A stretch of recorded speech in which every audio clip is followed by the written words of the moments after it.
Kung dagat at beach resort lang din naman ang pag-uusapan, hindi ka mauubusan dito sa Batangas. Ang ipinagmamalaking Laia Beach ng San Juan, ang Little Boracay sa Calatagan, ang mga diving resorts sa Mabini, ang mga floating cottages sa Matabungkay, at ang Masasa Beach sa Tingloy. Ilan lamang iyan sa mga dinarayo at matagal nang kilala dito sa Batangas. Pero ngayong araw, ating pupuntahan ang pinakadulo, ang pinakasulok na bahagi ng Bayan ng Lubo, kung saan naruroon ang isang hidden gem na bagamat may kalayuan, siya naman ang tutupad sa outing yung matagal nang hindi nakukulayan. Bigang Munti. Ano? Tara?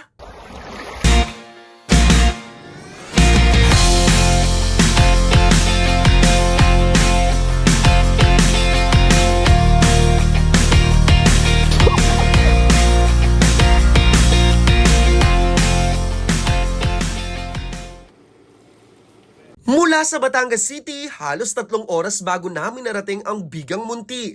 Dinaanan namin ang napakagandang view ng Lubo, ang mga malasigsag na kalsada, ang mga kabundukan at ang payak na pamumuhay sa lugar. Kung ayaw mo nga sa crowded na beach resort, hayaan mong dalhin ka ng mga paa mo sa Bigang Munti.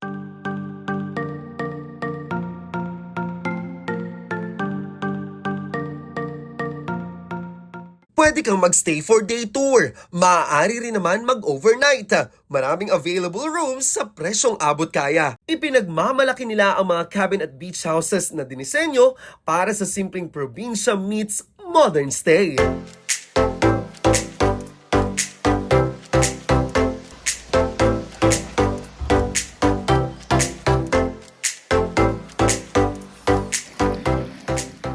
Para sa mga big cabins, mayroon silang beach house, Kuya's Cabin at Hilltop Cabin na good for 10 to 12 packs. Nag-range ang presyo nito mula 9,500 pesos hanggang 12,500 pesos, depende kung weekdays o weekend kayo pupunta. Kung small cabin lang naman ang hanap mo, may 6 na choices na pawang good for 6 packs. Umaabot naman ang rates nila mula 5,000 pesos hanggang 8,500 pesos, depende pa rin kung weekdays o weekend. Mala postcard nga ang view sa Bigang Munti. May iba't ibang spot na perfect para sa groupie. Highlight dito sa Bigang Munti ang kanilang napakalinis na tubig dagat at syempre ang ipinagmamalaki nilang rock formation na dito nyo lamang makikita.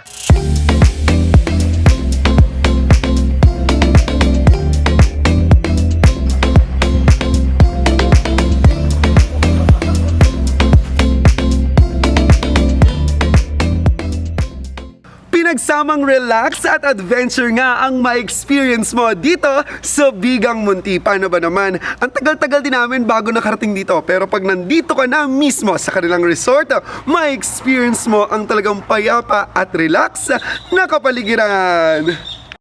Iniimbitahan po namin kayo, yung mga nakakapanood. Punta po kayo dito sa aming maliit na resort. Tahimik.